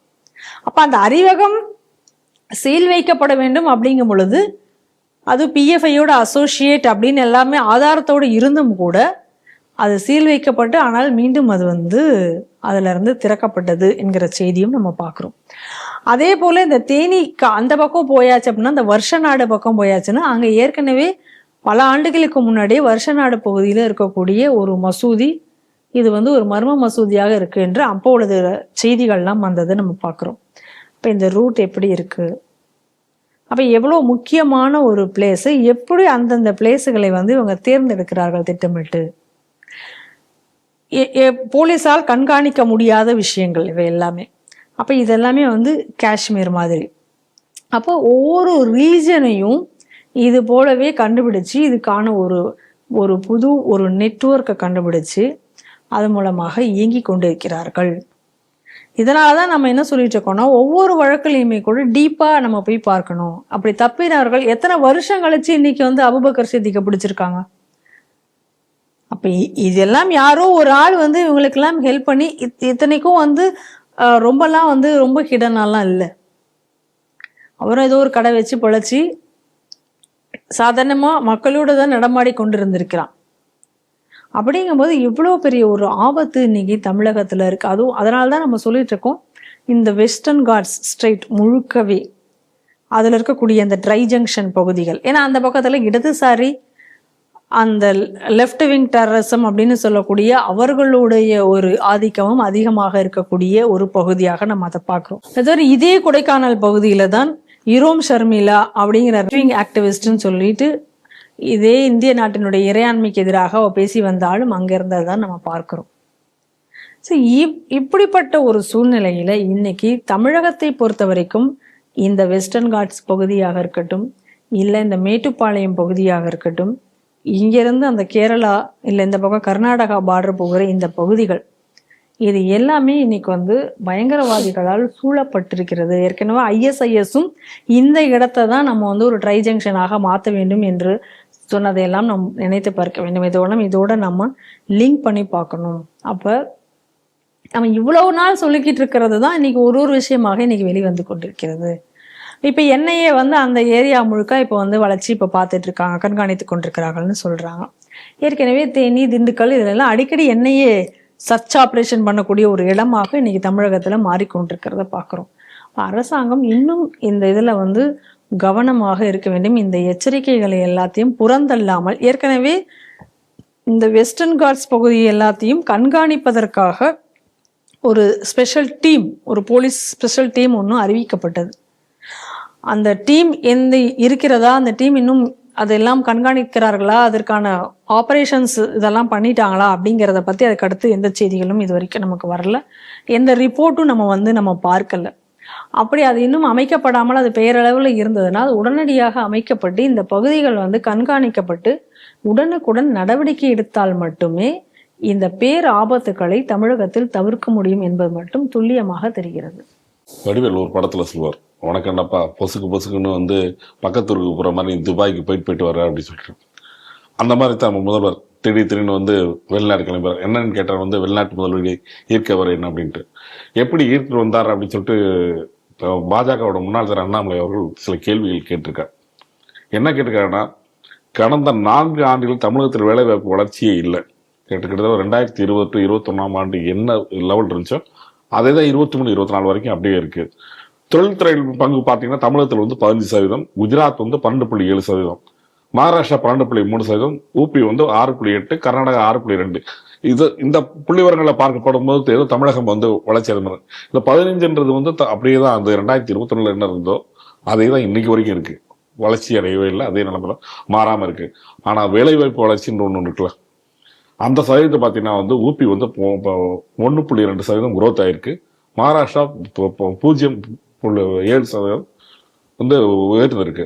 தமிழகத்து நிலை வந்து கிட்டத்தட்ட அப்படியே அதே ஸ்டேட்டஸ் லெவல் தான் இருக்கு. முதலீடுல பார்த்தீங்கன்னா வந்து தமிழகம் வந்து 37,307 கோடி ஈர்த்திருக்காங்க. பட் அவங்களோட அதிகமாக பார்த்தீங்கன்னா வந்து குஜராத் கிட்டத்தட்ட 2,89,110 கோடி. அதுக்கு அடுத்த இடத்துல இருக்கிறது மகாராஷ்டிரா பார்த்தீங்கன்னா வந்து 1,65,655 கோடி. அதுக்கு அடுத்து இருக்கிறது ஊபி அவங்க கேள்வி பண்ணுவாங்க, உத்தரப்பிரதேஷ். ஆனா பாத்தீங்கன்னா வந்து கிட்டத்தட்ட 56,900 கோடி ஈர்த்து இருக்கு. பிற மாநிலங்களை கம்பேர் பண்ணும்போது தமிழகம் இன்னும் பின்தங்கியே இருக்கு. திமுக அரசு வந்து கடந்த கால பெருமையிலே பேசிட்டே இருக்கு தவிர எதிர்காலத்துக்கும் தொழில் பார்வையில எதுவுமே இல்லை. இதே நேரத்தில் துபாயில இருந்து அவர் போயிட்டு வந்தாரு, அதுக்கு முன்னாடி முதலீடுகள் என்னாச்சு அப்படின்னு கேள்வி கேட்டிருக்காரு. இந்த செய்தி எடுப்பாங்க. அதுதான் துபாய்க்கு போயிட்டு வந்ததுதான் லூலு கூட்டிட்டு வந்தாருங்களே. லூலு மால் வந்துச்சு, மளிகை கடை வந்துச்சு. அப்புறமே என்னமே என்னாச்சின்னு கேக்குறீங்க. சும்மா அவரை மட்டும் குறை சொல்லிட்டே இருக்கிறதுல என்னங்க நியாயம் இருக்கு? அவர் போயிட்டு வந்து ஏதோ ஜாலியா ஒரு சுற்றுலா பயணம் போகணும்னு அவர் ஆசைப்பட்டாரு. அதுக்காக தான் ஃபேமிலியோட போனாரு. போயிட்டு வரும்போது வந்தோடனே நீங்க இந்த மாதிரிலாம் கேள்வி கேட்பீங்க அப்படின்னு சொல்லிட்டு தான் ஒரு மளிகை கடை கொண்டு வந்து வச்சாரு. ஆனா நீங்க அந்த கேள்வியை மட்டும் கேட்கக்கூடாது. ஏங்க ஒரு மளிகை கடை வைக்கிறதுக்கு எதுக்குங்க துபாய் போகணும் அப்படின்னு கேள்வி கேட்கக்கூடாது. அப்படிதான் நீங்க கேள்வி கேட்டீங்க அப்படின்னு சொன்னா எப்படி? இதான் இப்ப தமிழ்நாடு மக்களே நம்புறதா அவர் நினைக்கிறாரு. அப்புறம் எங்கேயோ போனாரு, போயிட்டு இன்னும் ஏகப்பட்ட முதலீடு வரப்போகுது அப்படின்னு சொல்லிட்டு அதற்கு அடுத்ததே எங்கே போனார் அப்படின்னு சொல்லி பார்த்தோம் அப்படின்னு சொன்னா துபாய் போயிட்டு வந்தாரு, மளிகை கடை வந்துச்சு, அது முடிஞ்சு விட்டுருங்க. அதுக்கடுத்து என்ன பண்ணாரு, திடீர்னு வந்து ஸ்பெயின் போனாரு, சிங்கப்பூர் போனாரு, ஜப்பான் போனாரு, அதுக்கப்புறம் வந்து அமெரிக்கா போனாரு. அமெரிக்காவில் தான் போய் சைக்கிள்லாம் ஒட்டி ஃபோட்டோ எடுத்து போட்டாருன்னு நினைக்கிறேன். அதை கரெக்டாக ஞாபகம் இருக்கு. ஆனா இங்கெல்லாம் போயிட்டு வந்தோன்னா இத்தனை கோடி ரூபா முதலீடுன்னு ஒன்னொன்னுக்கும் ஒரு முதலீடுகள் இதெல்லாம் அமௌண்ட் எல்லாம் சொன்னாங்க. அதெல்லாம் என்ன ஆச்சுன்னுலாம் கேட்கக்கூடாது. போனா முதலீடு வந்துருச்சுன்னு சொல்லியாச்சு. போனோம் இல்ல, போகாம இருந்தம்மா. மோடி மட்டும் போனாரு ஏதாச்சும் கேட்குறீங்களா அப்படின்றத அவர் அடுத்து கேட்பாருல்ல. அவருடைய போட்டி வந்து மோடி கூட. மோடி மட்டும் எல்லா இடத்துக்கும் போறாரு, நம்மளும் இப்படி போகாம இருந்தா என்ன பண்றது, நம்மளும் போவோம் அப்படின்னு சொல்லிட்டு போனார். ஆனா பிரதமர் மோடி போனதுக்கும் இவர் போனதுக்கு என்ன வித்தியாசம் அப்படின்னு பாத்தீங்கன்னா, பிரதமர் மோடி போனார் அப்படின்னு சொன்னா இந்த நாட்டுக்கு என்ன நடக்கும், நல்லது நடக்கும், அடுத்து இந்த நாடு எந்த லெவல்ல ஏத்துட்டு போகலாம் அப்படின்னு சொல்லி அதற்கான இது போனார். இன்னைக்கு வந்து இந்தியா வந்து அடுத்து பொருளாதாரத்திலே மிகப்பெரிய நாடாக 3வது நாடாக வரதற்கான அந்த அந்த இடத்தை வந்து நோக்கி போயிட்டு இருக்கு. ஆனா இங்க என்னடா நடந்திருக்கு அப்படின்னு சொன்னா, முதலீடு வந்திருக்கு, இன்வெஸ்ட்மெண்ட் எல்லாம் வந்திருக்கு. ஆனா எனக்கு தான் நம்ம தான் தமிழகம் தான் முன்னணின்னு அவர் சொல்லிட்டு இருக்காரு. ஆனா புள்ளிவரம் என்ன சொல்லுது அப்படின்னு பார்த்தா, நீ தான் இருக்கிறதுலே கம்மி, உன்னை தாண்டி உத்தரப்பிரதேசம், குஜராத், நீ யாரெல்லாம் பார்த்து பான் பராக் வாயன், பீடா வாயன், வடக்கு பானிபூரி விற்க வந்தவன்னு சொன்னியோ அவன்லாம் இன்னைக்கு முன்னேறிட்டு இருக்கான். நீ இப்படி பின்தங்கி நீ போய்கிட்டு இருக்க அப்படிங்கிறது இன்னைக்கு வந்து அண்ணாமலை இதை தெளிவாக சொல்லியிருக்கார். இப்ப வேற திரும்ப அடுத்ததாக எங்க போறாராம், ஜெர்மன் அண்டு இங்கிலாந்துக்கு போறதா இப்ப சொல்லியிருக்காங்க. இப்ப அங்க போய் என்ன போயிட்டு வந்து என்ன சீனு என்ன ஸ்டிக்கர்லாம் தெரியாது. அதுக்கடையில இந்த டிஆர்பி ராஜான்னு ஒரு ஆள் இருக்கார். அவர் உடனே என்ன பண்ணாரு, நம்ம தமிழகத்துல இருக்கக்கூடிய அந்த பொருளாதாரம் நிலை அப்படிங்கிறது இங்க இருக்க இந்தியாவுல மாநிலங்களோட எல்லாம் போட்டி போடுறது இல்லை, வெளிநாடுகளோட தான் போட்டி போடுது அப்படின்னு சொன்னார். எந்த நாடுகள்னு தெரியல, ஏதாவது ஆப்பிரிக்கன் கண்ட்ரில ஏதாவது ஒரு கண்ட்ரியோட போட்டி போடுமா இருக்கும். இங்க இருக்கிற இதோடலாம், ஏன்னா இப்ப நம்ம இன்வெஸ்ட்மெண்ட், வேலை வாய்ப்பு இதெல்லாம் பார்க்கும்போது சம்மந்தமே இல்லாம இருக்கே. அப்ப ஏன்டா வேலை வாய்ப்பு எதுவுமே இல்லை அப்படின்னு கேட்டா எப்படி இருக்கும் வேலை வாய்ப்பு தமிழகத்துல? ஒன்று, முதலீடுகளை ஈர்க்கக்கூடிய மாநிலமாக இன்னைக்கு தமிழகத்துக்கு நீங்க என்ன இன்ஃப்ராஸ்ட்ரக்சர் இன்னைக்கு ரெடி பண்றீங்க அப்படிங்கிற கேள்வி வருது. சரி, அதே மீறி வந்தாலும் கூட இங்க ஒரு இண்டஸ்ட்ரி இங்க ஆரம்பிக்கணும் அப்படின்னு சொன்னா இங்க இருக்கக்கூடிய இடைஞ்சல்கள்லாம் என்ன, எவ்வளவு சீக்கிரம் நீங்க அதை வந்து கிளியரன்ஸ் பண்ணி கொடுக்குறீங்க? இப்போ எல்லாருக்குமே ஸ்டெர்லைட் ஆலை வரும் பொழுது ஸ்டெர்லைட் ஆலைக்கு நடந்த விஷயம் எல்லா கம்பெனியும் யோசிப்பாங்கல்ல, தங்களுக்கு என்ன நேருமோ அப்படின்னு சொல்லிட்டு. அப்படி இங்க வந்துட்டு பல கம்பெனி வேண்டான்னு சொல்லி போனாங்களே, அந்த லிஸ்ட் எல்லாம் இப்ப என்ன பண்றது? அப்ப நீங்க வந்து முதலீடுகளையும் இருக்க போவதில்லை. அப்புறம் வந்து என்ன சொன்னாரு, 2024 வந்து ஒரு தமிழகம் வந்து இவ்வளோ ட்ரில்லியன் இதுல வந்து பொருளாதாரத்துல முன்னணி இருக்கும், அதுக்காக நான் வந்து ஒரு பொருளாதார குழு அமைக்க போறேன் அப்படின்னு சொல்லிட்டு எங்கிருந்தோ போட்டு இந்த பொருளாதார குழு போட்டார். யாரு, இந்த ரகுராம் ராஜன், அப்புறம் வந்து அந்த டஃப்லோ, அந்த மாதிரி வெளிநாட்டுக்காரங்க அவங்க எல்லாத்தையும் சேர்த்து ஒரு குழு போட்டார். அந்த குழு போட்டிங்களே, அந்த குழு எப்பயாவது கூடிச்சா? அந்த குழு ஏதாவது அறிக்கை கொடுத்துச்சா? அந்த குழு உங்களுக்கு கொடுத்த ஆலோசனைகள் என்ன? அதுல நீங்க இம்ப்ளிமெண்ட் பண்ணது என்ன? அந்த குழுக்காக நீங்க செஞ்ச தமிழக அரசு செஞ்ச செலவு என்ன? எனக்கு இந்த குழு வந்து யாருமே ஒரு அறிக்கை கூட விட்டது இல்லை. அந்த குழு கூடின மாதிரியே தெரியல. அன்னைக்கு தடவையா குழு அமைச்சிருக்கோம்னு சொன்னோடனே இந்த பேரெல்லாம் நம்ம படிச்சோம். அதுக்கப்புறம் அதை பத்தி ஞாபகமே இல்லை. இந்த ஆட்சியே முடிய போகுது. எனக்கு ஒரு சந்தேகம், ஒருவேளை அவங்களுக்கே தெரியாம இருக்கலாமா இருக்கும். அவங்களுக்கே தெரியாம இவரா பேரு, ஏன்னா ஸ்டிக்கர் ஒட்டுறதுதான் திராவிட முன்னேற்ற கழகத்தினுடைய வேலையாக இருக்கிறதுனால இந்த மாதிரி பேரெல்லாம் போட்டு ஒரு குழு வச்சிருக்கோம் அப்படின்னு சும்மா ஒரு ஸ்டிக்கர் ஒட்டிட்டாங்களா என்னமோ தெரியல. அண்ணாமலை இதெல்லாம் கேள்வி கேட்டா இப்ப யாருங்க பதில் சொல்லுவாங்க? அவர் பாட்டில் இப்படி பாட்டில் கேள்வி கேட்டுட்டே இருக்காரு. சரி, அடுத்து இந்த குழுவெல்லாம் ஒன்றும் சரி, இது ஒரு குழு மட்டுமா போட்டாரு? எக்கச்சக்க குழு வந்துச்சு. எந்த குழுவிலையும் வந்து இது வரைக்கும் எந்த அறிக்கையும் வந்த மாதிரி தெரியல. இவங்களோட அமைச்சர் தான், இவர் கொஞ்சம் புத்திசாலித்தனமா பேசுறாரு, கொஞ்சம் கேள்வி எல்லாம் கேட்கிறாருனால இப்ப அவரை வந்து ஒதுக்கி வச்சிருக்காங்க பெரிய அளவுல. அவரை இது பண்ணாம அவர் என்ன, பிடி தியாகராஜன், அவர் என்ன சொன்னாரு, ஐடி இண்டஸ்ட்ரிக்கு முன்னேற்றமே இல்லை, ஐடி இண்டஸ்ட்ரிக்கு தேவையானது எதுவுமே இந்த கவர்மெண்ட் நிதியை ஒதுக்கல, எதுவுமே பண்ணல, அதனால ஐடி இண்டஸ்ட்ரியில வளர்ச்சியே இல்லைன்னு அவரே சொன்னாரு. நம்ம யாரும் சொல்லல, அவரே ஓப்பனா சொன்னாரு பின்தங்கி போயிட்டு இருக்கோம் அப்படின்னு சொல்லிட்டு. அப்ப இப்பதான் கொஞ்சம் முன்னாடி பார்த்தோம் கல்வியினுடைய நிலை என்ன அப்படின்னு சொல்லிட்டு. அதுக்கு அடுத்ததாக இன்னைக்கு முதலீடுகள் ஈர்ப்பதுல என்ன அப்படிங்கறத இப்ப நம்ம பார்த்தோம். அடுத்து அவங்க துறை அமைச்சரே சொன்னதுதான், அவங்க அமைச்சரே சொன்னதுதான் ஐடி இண்டஸ்ட்ரியினுடைய நிலைமை இன்னைக்கு என்ன லெவல்ல போயிட்டு இருக்கு அப்படின்னு சொல்லிட்டு. ஆக மொத்தத்துல இது ஒரு உருப்படாத ஒரு அரசாக இன்னைக்கு தமிழகத்தை ஆண்டு கொண்டு இன்னைக்கு பொருளாதாரத்தையும் சீரழித்து கொண்டு மக்களையும் ஏமாற்றி கொண்டிருக்கக்கூடிய ஒரு அரசாக இன்னைக்கு இருந்து கொண்டிருக்கிறது. இவங்கெல்லாம் தான் பிரதமர் மோடி அவர்களுடைய வெளிநாட்டு சுற்றுப்பயணத்தை எல்லாம் கேள்வி கேட்டவர்கள். இப்ப இவ்வளவு வெளிநாடு நீ போனியே, என்ன பண்ண அப்படின்னு கேட்டா அதுக்கான பதிலே இல்லையே. எதையாவது ஒண்ணு காமிக்கணும்ல, அட்லீஸ்ட் லூலு மாலாவது காமிச்சாங்க. அதுக்கப்புறம்லாம் என்ன ஒண்ணுமே காமிக்கிறதுக்கு ஒண்ணுமே இல்லையே. முதலீடு அப்படின்னு நீங்க சொல்றீங்க, என்னென்ன கம்பெனி வந்தது, எவ்வளவு பேருக்கு அதனால வேலை வாய்ப்பு கிடைத்தது, அந்த கம்பெனிகள் தொடங்கப்பட்டிருந்தது, அதனுடைய நிலை என்ன அப்படின்னு சொல்லி இவங்களால ஒரு வெள்ளை அறிக்கை கொடுக்க முடியுமா? எல்லாமே மத்திய அரசுல இருந்து வரக்கூடிய பல ஸ்டிக்கர்களை மட்டும் எடுத்து எடுத்து ஒட்டிக்குவாங்கல்ல. அப்ப இவங்களுடைய சாதனை தான் என்ன? அதனால தான் இன்னைக்கு வந்து அண்ணாமலை ஏற்கனவே இத்தனை குழு அமைச்சியே, அந்த குழுவெல்லாம் என்ன ஆச்சு? உங்க குடும்பத்தினாலதான் இன்னைக்கு தமிழகத்துல வந்து வீக்கமே அதிகமாயிட்டு இருக்கு அப்படின்னு சொல்லி நேத்திக்கு வந்து அவர் சொன்ன அந்த ஸ்டேட்மெண்ட்டையும் பார்க்குறோம். இன்னைக்கு அதை தொடர்ந்து இந்த ஒரு கேள்வியும் அவர் இன்னைக்கு வந்து கேட்டிருக்கிறார்.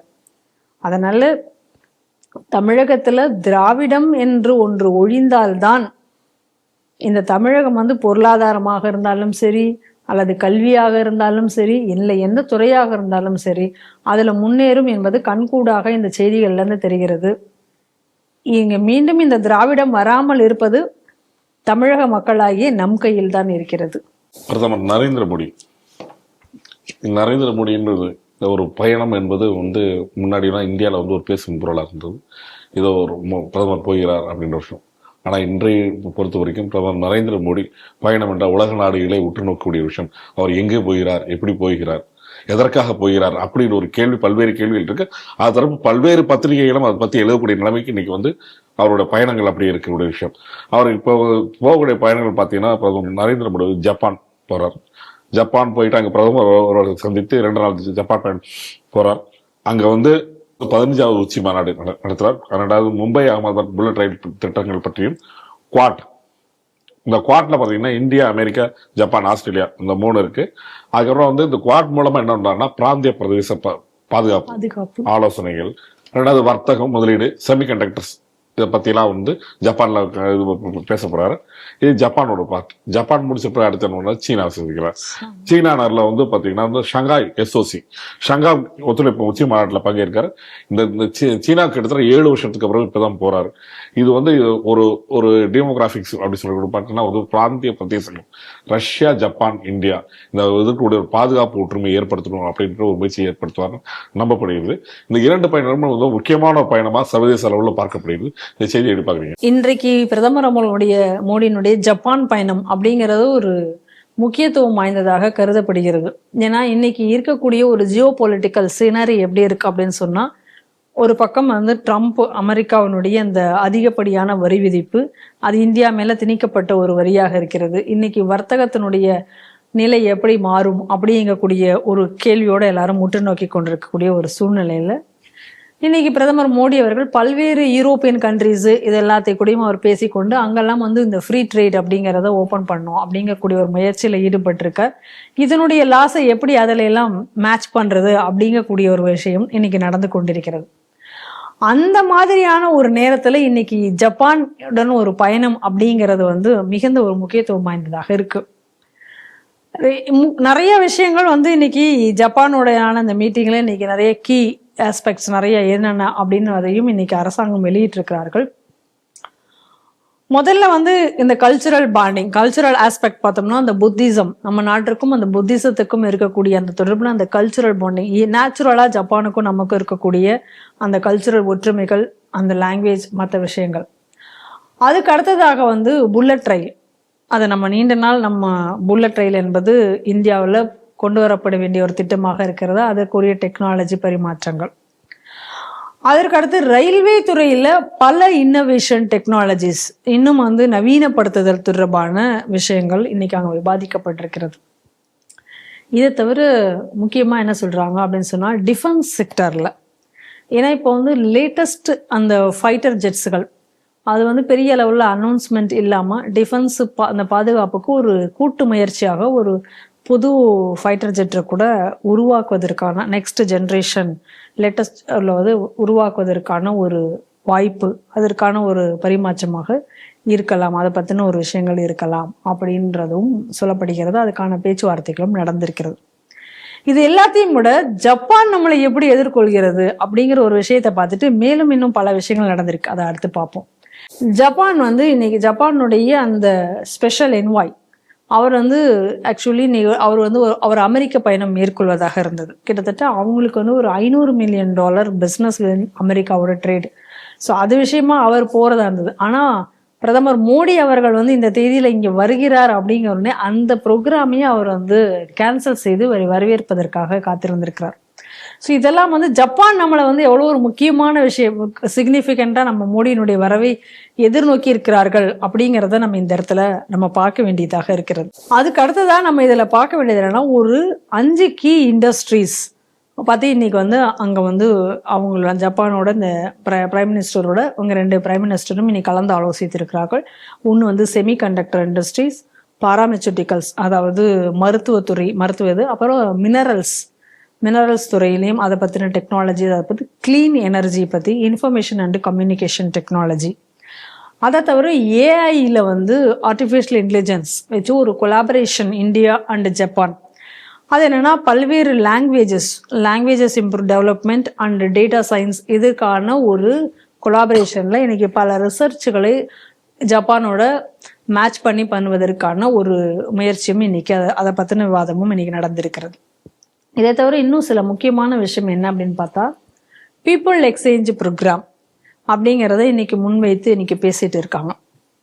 ஏன்னா இப்போ இன்னைக்கு வந்து அமெரிக்கா என்ன சொல்லி, இந்த H1B விசாவெல்லாம் வந்து இன்னைக்கு அதுக்கான காலகளவுலாம் நான் குறைக்க போறேன், அதுல பல கட்டுப்பாடுகள் கொண்டு போறேன்னு அமெரிக்கா இன்னைக்கு ஒரு பக்கம் சொல்லிட்டு இருக்கு. ஆனா அதே நேரத்துல இன்னைக்கு வந்து ஜப்பானோட இன்னைக்கு பல்வேறு விஷயங்கள், இந்த ஹியூமன் ஆங்கிள்லையும் ரிசோர்ஸ் ஆங்கிள்லையும் பார்த்தீங்கன்னா, ஒருவேளை இன்னைக்கு இனி அமெரிக்காவுக்கு போக முடியல, நம்மளுடைய டேலண்ட்டுகள் இங்கே இருக்காங்க அப்படின்னு சொன்னால் அவர்களுக்கான ஒரு டெக்னாலஜிக்கல்லி அவங்க பண்ணக்கூடிய ஒர்க்குக்கான அந்த அவங்களுக்கான ஒரு ஸ்கில்லுக்கான ஒரு இதை நம்ம ஏற்படுத்தி கொடுக்கணும்.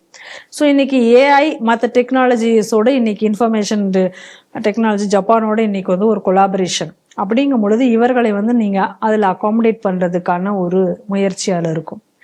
அதே நேரத்தில் இன்னைக்கு வந்து இன்னொரு பக்கம் என்ன பேசுவார்த்துன்னா, பீப்புள் எக்ஸ்சேஞ்ச் ப்ரோக்ராம் அப்படிங்கிறத பற்றியும் இன்னைக்கு ஜப்பானுடன் இன்னைக்கு பேசியிருக்காங்க. 50,000 பேரை வந்து இங்கிருந்து, அதாவது அங்கே வந்து அங்கே டெக்னாலஜி, ஆனால் அங்கே ஜப்பானில் என்ன ஒரு பிரச்சனை அப்படின்னு சொன்னால், இன்னைக்கு மக்கள் தொகை அங்கே வந்து குறைந்து கொண்டே வருகிறது. ஸோ அங்கே மக்கள் அதுக்கான ஹியூமன் ரிசோர்ஸுங்கிறது மிக குறைவாக இருக்கு. அப்போ அதுக்கான டேலண்ட் ஹியூமன்ஸ் வந்து இங்கிருந்து வந்து ஜப்பானுக்கு அங்கே செல்வார்கள். அப்போ 50,000 பேர் அங்கே போகும் பொழுது, இது வருஷத்துக்கு அவங்க சொல்றாங்க 50,000 பேர் அப்படிங்கிற மாதிரி. அப்போ அந்த 50,000 பேர் இப்போ அங்கே சென்று அவங்க ஒர்க் பண்ண போகும்போது அங்கே இருக்கக்கூடிய டெக்னாலஜி நம்ம நாட்டுக்கு ஈஸியாக வரும். அப்போ இங்கே இருக்கக்கூடிய டேலண்ட்டுக்கு அங்கே வந்து அந்த ஸ்கில்டு டேலண்ட்டுக்கு அங்கே ஒரு வேலை கிடைக்கும். அப்படி இருக்கும் பொழுது அங்கே இருக்கக்கூடிய டெக்னாலஜி, இங்கே இருக்கக்கூடிய இந்தியன் டேலண்ட்ஸ், ஸோ இது ரெண்டும் சேரும் பொழுது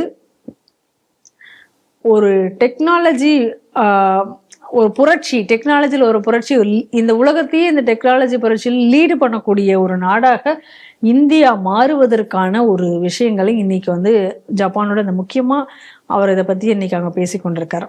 அதுக்கு அடுத்ததாக செமிகண்டக்டர் எடுத்து பார்த்தா இப்போ தான் நம்ம செமிகண்டக்டர் ஃபீல்டுக்குள்ளார நம்ம போகிறோம். ஆல்ரெடி தைவான், சைனா இவங்கெல்லாம் கோல் வச்சு கொண்டு இருக்கக்கூடிய ஒரு ஃபீல்டு. அப்போ இன்னைக்கு போகிற இடத்துல எல்லாம் பிரதமர் மோடி என்ன பண்ணுறாரு, இந்த செமிகண்டக்டர் தயாரிப்புக்குள்ளதான விஷயங்கள் என்னென்ன அப்படின்னு சொல்லி இன்னைக்கு அவர் அதை கொண்டு பார்த்து கொண்டிருக்காரு. அப்போ அந்த செமிகண்டக்டர் இண்டஸ்ட்ரீஸ்ல இன்னைக்கு இந்தியா நாளை ஒரு பிற்காலத்தில் ஒரு பெரிய ஒரு இடத்தை பிடிக்க வேண்டும் என்ற ஒரு முன்னெடுப்போட இன்னைக்கு இது நடந்து கொண்டிருக்கிறது. அடுத்தது குவாட் அலையன்ஸ். ஸோ குவாட் அலையன்சஸை வந்து பலப்படுத்துவதன் மூலமாக அந்த ஏஷியன் பசிபிக் ரீஜன் இன்னைக்கு சைனாவுடைய இதுல இருந்து காப்பாற்றுவதற்கு அதுவும் உதவும். இன்னொரு பக்கம் பார்த்தீங்க அப்படின்னு சொன்னா, அடுத்து நடக்க போகக்கூடிய ஷாங்காய் கோஆபரேஷன் உச்சி மாநாடு, அதுக்கும் அவர் போக போறார். இங்க ஜப்பான்லயும் போயிட்டு சீனாவினுடைய உறவு, சீனாவுக்கும் இந்தியாவுக்கும் உறவு பத்தியும் அங்க பேசியிருக்கிறார்.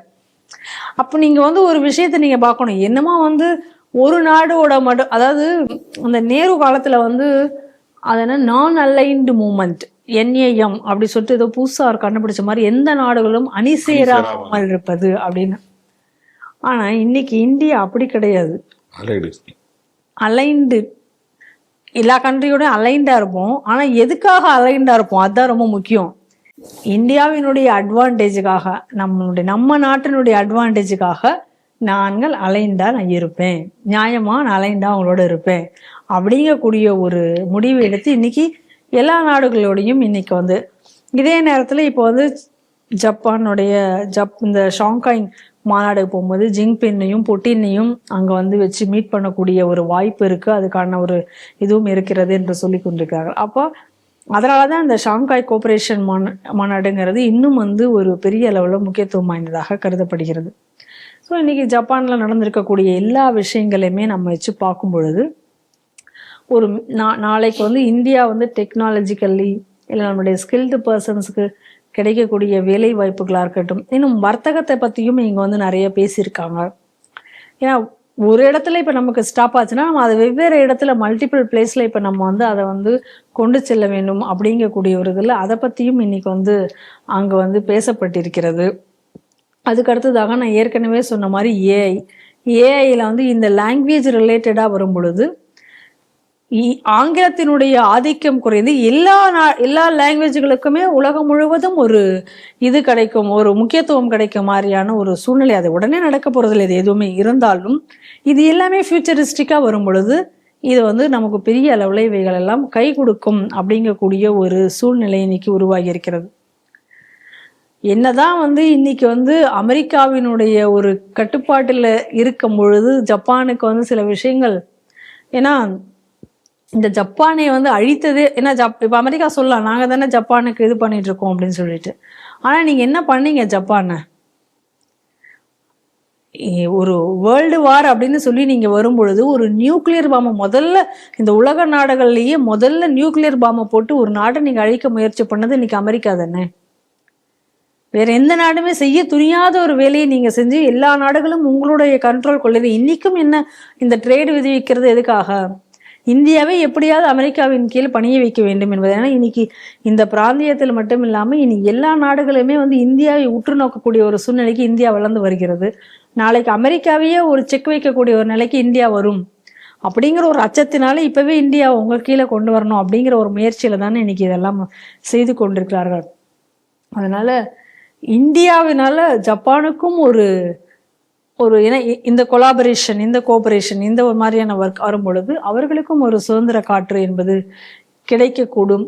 ஸோ இது முழுவதுமாக பார்க்கும் பொழுது இந்தியா வந்து இன்னைக்கு வந்து மொத்தத்தில் ஒரு வளர்ந்து, அதாவது பெரிய அளவில் அப்படியே வளர்ந்து எல்லா நாடுகளுமே உற்று நோக்கக்கூடிய லெவலுக்கு இன்னைக்கு போயிட்டு இருக்கோம்.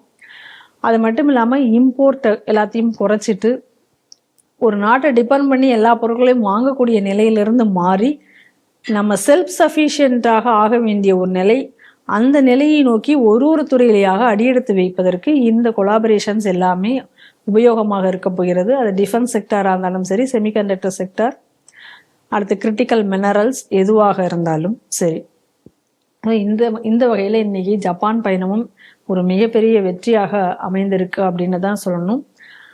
அதனால இதற்கப்புறம் வரக்கூடிய செய்திகள், இது வரைக்கும் அந்த செய்திகளை வச்சு நம்ம இவ்வளோ தூரம் நம்ம சொல்லியிருக்கோம். இனி என்னென்னலாம் கையெழுத்தாகி இருக்கு, ஃபர்தர் டெவலப்மெண்ட் என்னெல்லாம் வருது என்பதை பொறுத்து இந்த உறவு மேம்படுத்தல் முன்னாக இந்தியாவினுடைய முன்னேற்றமும் பெரிய அளவில் இருக்கும் என்று நம்ம எதிர்பார்க்கலாம். நன்றி மேடம். நன்றி. இத்துடன் செய்திகள் சிந்தனை நிகழ்ச்சி நிறைவடைந்து மீண்டும் அடுத்த நிகழ்ச்சி சந்திப்போம். நன்றி, வணக்கம், ஜெய் ஹிந்த். ஜெய் ஹிந்த்.